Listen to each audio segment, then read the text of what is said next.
Hello everyone, welcome to my YouTube channel जमन tutorial.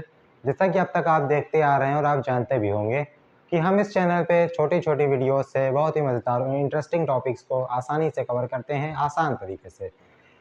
Cover तो सभी लोग करते हैं, लेकिन हम कोशिश करते हैं कि ज़्यादा से ज़्यादा आसान तरीके से आप तक वीडियो को पहुँचा सके। तो आज फिर से हम आए हैं आपके सामने ट्रिग्नोमेट्री टेबल को लेकर। ट्रिग्नोमेट्री टेबल हर जगह यूज़ होती है, चाहे फिजिक्स में हो, चाहे मैथ में हो, चाहे केमिस्ट्री में भी यूज़ होती है। यहाँ तक कि बहुत सारे लोग को याद करने में दिक्कत होती है। याद करना चाहिए, लेकिन अगर याद नहीं होती है तो आज एक ट्रिक लेके आए आप पास, जिससे आप 1 मिनट के अंदर अंदर पूरी ट्रिग्नोमेट्री टेबल को आसानी से लिख सकेंगे। और पूरी वीडियो को आपको लास्ट तक देखना होगा। इसके लिए हमारे चैनल को लाइक करके सब्सक्राइब करना पड़ेगा और ज़्यादा से ज़्यादा दोस्तों तक शेयर करना पड़ेगा। तो बिना किसी टाइम को वेस्ट करे चलिए हम शुरू करते हैं और देखते हैं क्या है वो आसान ट्रिक। तो चलिए देखते हैं। देखिए, हमारे पास कुछ रेशियोज होते हैं, जैसे कि साइन, दूसरा क्या होता है कोसाइन, जिसको हम लोग क्या बोलते हैं कॉस बोला जाता है। तीसरा टेंजेंट, टेंजेंट को क्या बोला जाता है टैन बोला जाता है शॉर्ट फॉर्म में। फिर उसके बाद आता है हमारा कोटेंजेंट, फिर आता है सेकेंड और लास्ट हमारा कोसेकेंट। कोटेंजेंट को कॉट के नाम जानते हैं, सेकेंड को सेक के नाम जानते हो, कोसेकेंट को कॉस के नाम जानते हैं और साइन तो हमारा साइन ही कहलाता है। अब कुछ बेसिक हमारे पास एंगल होते हैं, जैसे कि 0 डिग्री, 30 डिग्री, 45 डिग्री, 60 डिग्री और हमारा 90 डिग्री। ये हमारे पास कुछ बेसिक एंगल्स होते हैं, 0 डिग्री, 30 डिग्री, 45 डिग्री और हमारा 90 डिग्री। अब इनकी वैल्यूज़ क्या होती है ये हम लोग जानते हैं। अब इनकी वैल्यूज़ आपने याद भी की होगी, आपके स्कूल वगैरह में याद भी कराई गई होगी। लेकिन हम आज बात करें, अगर आपको वैल्यूज़ वो याद नहीं हो पा रही तो उसके लिए ये हमारा एक बाएं हाथ का खेल है। तो देखते हैं क्या है बाएं हाथ का खेल। बाएं हाथ को हमें लेना है अपने उल्टे हाथ को, चाहे सीधे के लीजिए, बाएं हाथ को लेंगे तो आसान है। ये हमारा हाथ है, बहुत खतरनाक सा। थंब से हमें काउंटिंग शुरू करनी है। थंब से काउंटिंग शुरू करनी मतलब 0 और उसके बाद 30 डिग्री। एंगल को हम लोग को कहाँ से करना है, थंब से स्टार्ट करना है। 45 डिग्री, 60 डिग्री और ये हमारा 90 डिग्री। ये हमारा हो गया। अब फिंगर्स को हम लोग नंबर देते हैं 0, 1, 2, 3, 4। अब 5 फिंगर होती है, लेकिन 0 से शुरू करना है, 1, 2, 3, 4, 5 नहीं कर देना, ठीक। 4 तक हमें जाना है। एंगल को हमने कहाँ से किया, थंब से रेज किया, बस आपको इतना ही याद करना है। अब एंगल हमारा कैसे निकलेगा, root number of finger upon 2, that's it. बस आपको इतनी चीज की जरूरत है। अब आप पूरी टेबल बनाते हुए आसानी से दिखेंगे। हमें क्या करना है, लेफ्ट हैंड लेना है, थंब से शुरू करना है। 0 डिग्री थंब से होना चाहिए और 90 डिग्री हमारा स्मॉल फिंगर पे खत्म होना चाहिए। उसके बाद थंब की फिंगर की नंबरिंग कर दीजिए, 0, 1, 2, 3, 4 याद रखिएगा कि 5 तक नहीं जाना, सिर्फ हमें 4 तक ही जाना है। अब देखिए ये फॉर्मूला हमारे पास आया कि नंबर ऑफ फिंगर अपॉन 2। अब चलिए देखते हैं ये काम भी करता है कि नहीं। साइन, साइन की भी चाहिए 0 डिग्री। 0 डिग्री पे हमारी कौन सी फिंगर आ रही है, 0 फिंगर आ रही है, यानी 0 नंबर की फिंगर आ रही है। तो 0 अपॉन रूट 0 कितना होता है, 0 ही होता है। अपॉन 2 कितना आ जाएगा, 0। तो यहां से हमने वैल्यू निकाली साइन 0 की 0। अब देखते हैं आगे 30 डिग्री। 30 डिग्री, 30 डिग्री मतलब 1 फिंगर नंबर 1, फिंगर नंबर 1 है, अपॉन में रूट 2 आना चाहिए। फिंगर नंबर 1 है, अपॉन में रूट 2 आना चाहिए, है ना। रूट 2 नहीं, ऊपर रूट होना चाहिए, नीचे 2 होना चाहिए। अब ये 1 हो गया और नीचे तो 2 ही है। तो साइन 30 की वैल्यू कितनी होती है, 1/2 होती है। अब हमें देखना है 45 डिग्री। 45 डिग्री के लिए फिंगर कौन सी है, दूसरी नंबर की फिंगर है। तो दूसरी फिंगर हमने रखी रूट के साथ और नीचे क्या किया, हमने 2 लिख दिया। अब रूट 2/2 ये सही फॉर्म नहीं है मैथ का, ये गलत भी नहीं है, लेकिन ये अच्छा तरीका नहीं है। अच्छा तरीका बनाने के लिए हमें क्या करना पड़ेगा, रेशनलाइज, ऊपर नीचे रूट टू से कर देंगे हम लोग मल्टीप्लाई और डिवाइड। तो हमारा आंसर क्या आ जाएगा, 1/√2, जो की वैल्यू होती है हमारी साइन 45 की। अब साइन 60 को देखते हैं। 60 के लिए फिंगर नंबर है 3, फिंगर नंबर 3 है, तो √3, नीचे 2 है तो 60 के लिए √3/2। अब आया लास्ट 90, 90 यानी फोर्थ फिंगर, 90 डिग्री के लिए 4 फिंगर, √4/2, √4 2 होता है, 2/2 कितना आ जाता है 1 आ जाता है। अब जब 1 आ जाता है तो यहाँ पे हमने क्या लिख दिया 1 लिख दिया।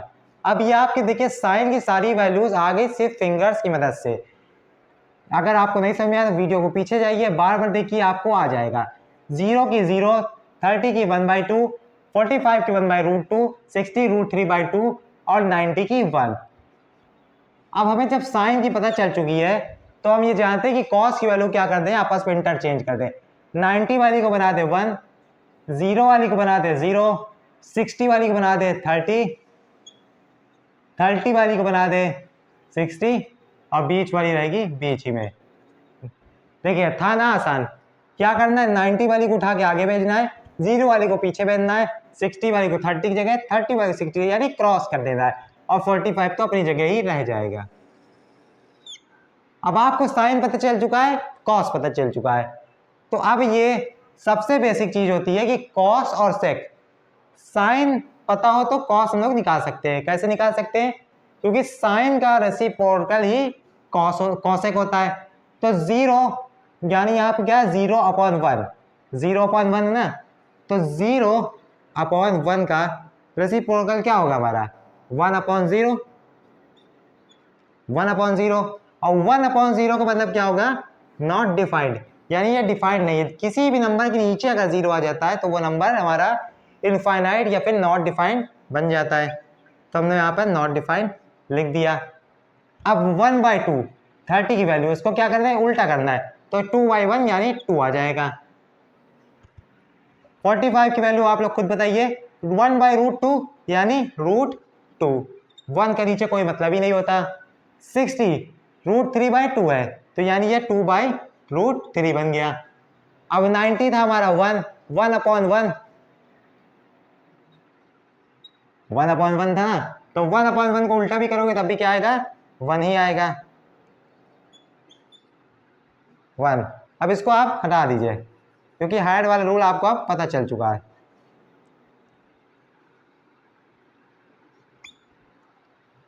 अब कॉस का रेसिप्रोकल क्या होता है सेक होता है, तो इसी तरह हम लोग करेंगे 1/1 सेक 1 आएगा, √3/2 की जगह 2/√3, 1/√2 √2 ही होना चाहिए और ये क्या होना चाहिए 2 होना चाहिए और यहाँ पे क्या आना चाहिए नॉट डिफाइंड आना चाहिए। अब जब कॉस और हमने साइन की वैल्यू को इंटरचेंज किया था, तो उसी तरह अगर हम लोग कॉसेक और सेक की वैल्यू को भी देखें वो भी आपस में क्या होती दिख रही है इंटरचेंज होती दिख रही है। इन्फिनिटी इधर चला गया, 1 आपस में इंटरचेंज हो गया, 2/√3 2/√3 चेंज हो गया, 2 2 हो गया और √2/√2। अब हमारे पास 4 तो बन चुके हैं, अब सिर्फ 2 हमें और बनाने हैं, तो उसके बाद हमारी टेबल कंप्लीट हो जाएगी। टेंजेंट और कॉट। टैन क्या होता है, अगर आपने पढ़ा हो कि tan theta is equal to sine theta upon cos theta, यानी साइन को अगर हम लोग कॉस से डिवाइड कर दे तो क्या बन जाएगा हमारा tan थीटा। अब 0 को 1 से डिवाइड किया जाए तो क्या बनेगा 0/1 यानी 0 बनेगा। 1/2 को √3/2 से किया जाए तो क्या बनेगा 1/√3 बनेगा। अब 1/√2 दोनों ही सेम है तो डिवाइड करने में क्या मिलेगा हमें 1 मिलेगा। इसमें हमें अगर डिवाइड करें √3/2 को 1/2 से तो √3 मिलेगा और फिर 1/0 नीचे 0 आ रहा था यानी वे नॉट डिफाइंड मिलेगा, या डिफाइंड नहीं होगा। अब हमें क्या करना है, कॉट क्या होता है कॉट tan का उल्टा होता है, कॉट tan का उल्टा होता है तो सबको भी उल्टा करना पड़ेगा हमें। 0/1 यानी 1/0 नॉट डिफाइंड। अब इसको भी आपस में अगर इंटरचेंज कर दे तो बात वही होगी, इन्फिनिटी को इन्फिनिटी इधर भेजा, 0 को हम लोग इधर भेज देंगे, √3 को इधर भेज देंगे, 1 बीच ही में रहेगा और 1/√3 यहाँ आ जाएगा। तो ये बन गई हमारी पूरी ट्रिग्नोमेट्रिक टेबल। सिर्फ साइन की वैल्यू निकालने के बाद हम लोग को पूरी ट्रिग्नोमेट्रिक टेबल बन जाती है। और साइन की वैल्यू भी हमने रटी रटाई नहीं निकाली, साइन की वैल्यू हमने फिंगर्स की मदद से निकाली। थंब से हमने शुरुआत की, थंब को हमने किया 0 डिग्री, 30 डिग्री, 45 डिग्री, 60 डिग्री और 90 डिग्री। नंबरिंग की गई 0 1 2 3 4, 1 से नंबरिंग नहीं होगी, हम बार बार बता रहे हैं आपको। उसके बाद हमको क्या करना है, जितनी नंबर की फिंगर होगी उसका अंडर रूट करके 2 से डिवाइड कर देना है और रिजल्ट आपके सामने आ जाएगा। अब साइन की वैल्यू को आपस में इंटरचेंज करने में हमें कॉस मिल जाएगा। अब कॉस और साइन मिलने के बाद साइन का रेसिप्रोकल कॉसेक होता है और कॉस का उल्टा सेक होता है। अब tan की वैल्यू निकालने के लिए हमने साइन बाई कॉस किया, साइन बाई कॉस करने के बाद हमें tan मिल गया। अब tan की वैल्यू को आपस में इंटरचेंज कर दी तो हमें कॉट मिल गया। और ये थी हमारी ट्रिग्नोमेट्रिकल टेबल। 9th क्लास से शुरू होगी और 12th BSc जहां तक आप पढ़ेंगे वहां तक ये आपको फायदा देगी और जरूरत पड़ेगी आपको इसकी। अगर आपको टेबल याद है तो बहुत अच्छी बात, नहीं याद है तो ये मेथड अप्लाई करिए। हो सकता है ये ट्रिक बहुत से लोगों को पता भी रही हो, लेकिन हाँ ये ट्रिक आपको स्कूल में कभी भी नहीं बताई जाती। स्कूल में सिर्फ आपसे कहा जाता है कि आपको टेबल याद करके आनी है।